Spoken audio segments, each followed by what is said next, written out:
Hey everyone, welcome back to Horror Trans. My name is Stephanie Bree, and I'm a transgender woman, and I talk about all things horror.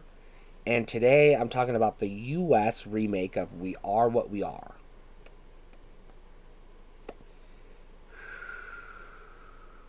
My favorite podcast, and it is a horror podcast. I only listen to two podcasts, and they're both horror podcasts. Did this movie recently. But they didn't do this particular one. They did the original Mexican from Mexico version, which I've never seen. So I'm talking about the US remake. Or local, not really localization. I'll say remake. Yeah. It's kind of like The Ring is a remake of Ringu. That kind of situation where, yeah. It's a combination remake, but also a localization. So you have this family of cultists. I'm not going to specify what cult they are. They're religious cultists, and I'm going to have to spoil it a little bit. They're cannibals, and so basically, once a year they perform this ritual where they kidnap a young woman and eat her. And the two teenage there's the mom, the dad, the two teenage daughters, and the little boy. One of the teenage daughters is having trouble with the ritual. She just doesn't understand. She doesn't understand it. She doesn't want to participate. She just feels like it's outdated. She's questioning her beliefs, etc. The other girl, the other teenage daughter, is more or less going along with the ritual because it's her family. At the same time, she is asserting herself as, the dominant woman in the house because, spoilers, the mom dies at the very beginning of the movie, which is what triggers the police investigation. And,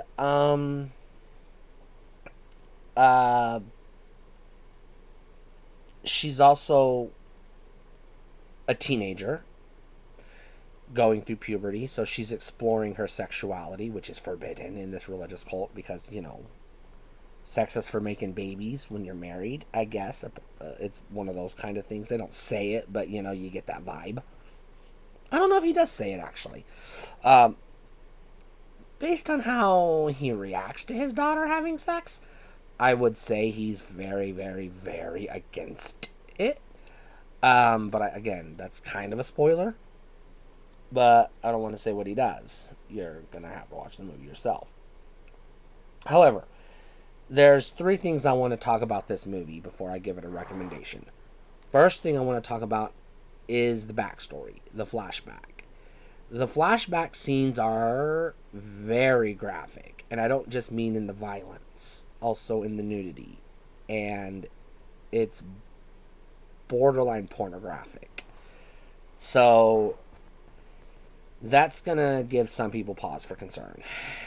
The second thing I want to talk about is the pacing. This movie is slow. Oh my fucking god, this movie is slow. It's a little bit of a mystery. You have a cop who is investigating a death and also at the same time investigating the disappearance of a teenage girl. So he's trying to connect the two, even though there's no evidence that they're connected. His gut just tells them they're connected, so he's like looking for evidence to connect them, and then just happens to connect them by chance anyways. So that's a little fishy for me. So it's a slow burn. The third thing I want to talk about, and I'm not going to get into spoilers, but I'm going to tell you the ending makes the movie. Okay? You will sit through, what is this, a 90-minute movie? 2-hour movie? Let's say it's a 2-hour movie, just to make the math easy on my head. Let's say it's a 2-hour movie. You are going to sit through an hour and 10 minutes of boring nothing until you get to that last 10 minutes, but that last 10 minutes is worth it. Now, I could, and probably should, tell you just look up the ending on YouTube. Good, you're good to go. But there's no context. The ending doesn't work if you don't watch the movie. So this is one of those, yeah, there's a lot of build up. It's very slow. It's a very slow burn. There's a lot of build up. But when you get to that ending, you get the climax you want. This ending makes the fucking movie. I've seen this movie a dozen times, and I'll sit through it again. I'll sit through it. I have it on DVD, so you know where I'm going with this.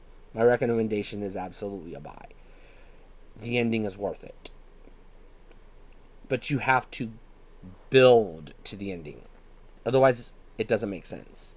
The ending by itself, if you just go to YouTube and just jump into the ending, the last 10 minutes of the movie, you're gonna be like, what the fuck? What is going on? There's no context.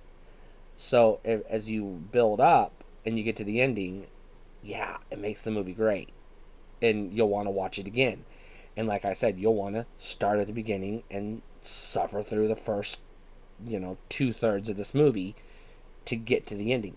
And there's a few interesting things along the way. The cinematography in this movie is really beautiful, and the characters are human, very believable, very human, very real characters. So there's that. But there's not a lot of kills in this movie. Really? One or two, maybe? I mean, you can't count the mother. I've already spoiled it, yes. The mother dies, but she's not murdered. She just dies of natural causes. Well, kind of, sort of natural causes. But anyways, like I said, it is what it is. But if you get a chance to check this movie out, I highly recommend it. But just be prepared for a very slow burn. Okay? So pace yourself. As long as you can handle that, and you're not offended by somebody literally carving flesh off of a living naked woman, because that's what they do in the flashbacks. I'm going to go ahead and tell you that right now. If that doesn't bother you, go ahead and watch this movie. Stay cool.